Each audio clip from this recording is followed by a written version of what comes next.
Andrew Williamson here. Welcome back to Williamson Education. In our most recent lesson, we delved into an application of parallelism, namely the topic of comparisons.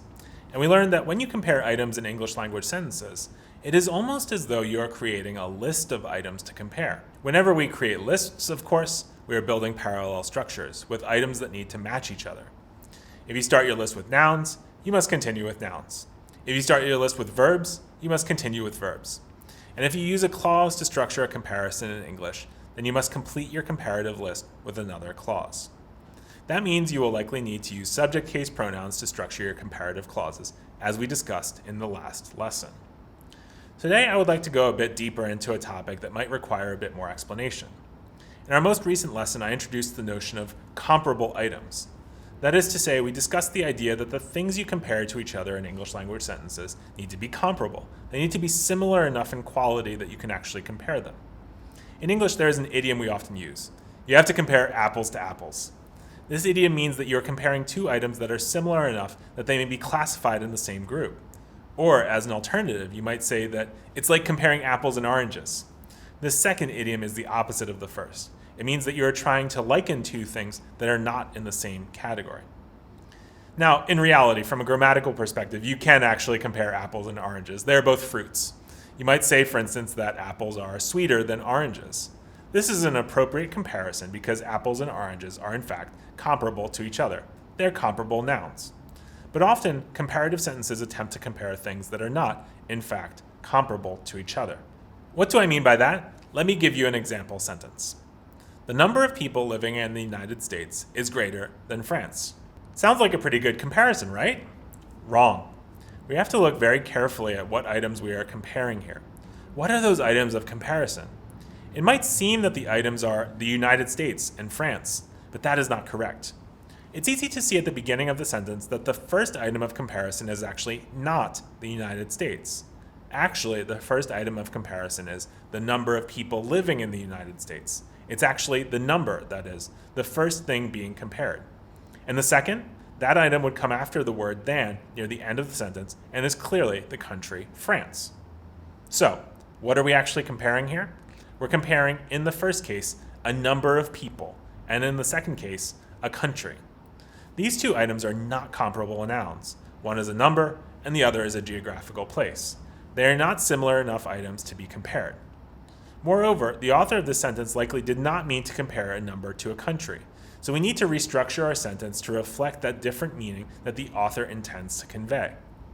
How would we convey this different meaning? Consider this correct revision. The number of people living in the United States is greater than the number living in France. That's much better. Now we compare two comparable items, a number and a number.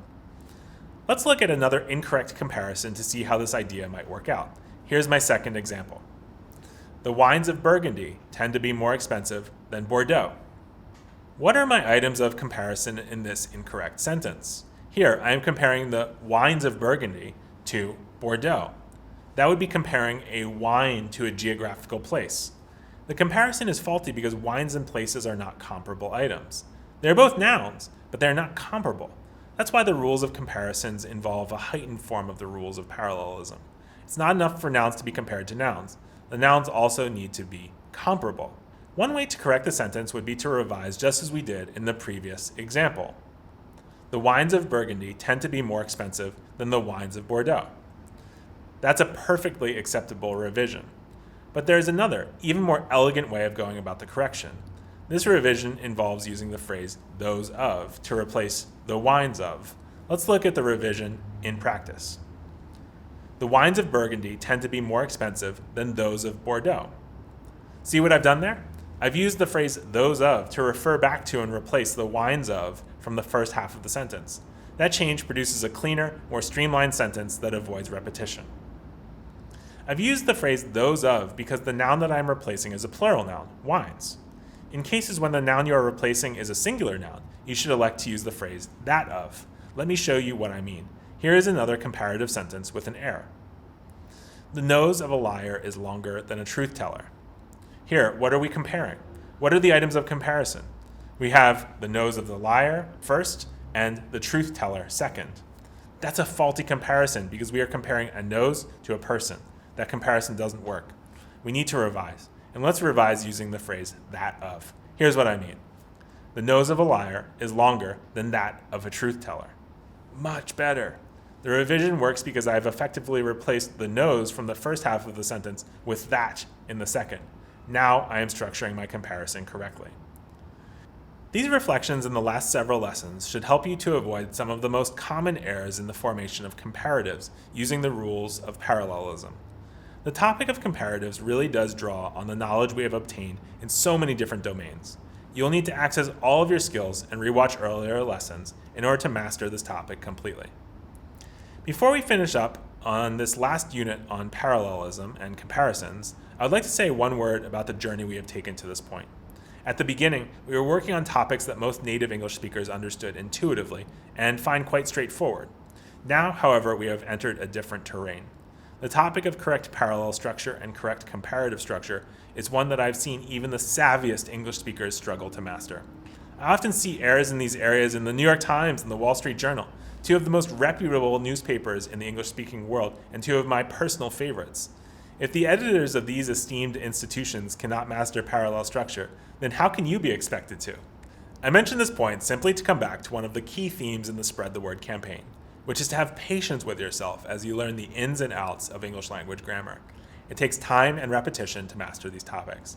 I often tell my students that I myself am still studying the English language, still learning more about its peculiarities and idiosyncrasies. The project is one that will take an entire lifetime, for me and for you. If you learn well, you may soon find yourself spotting errors in English language publications.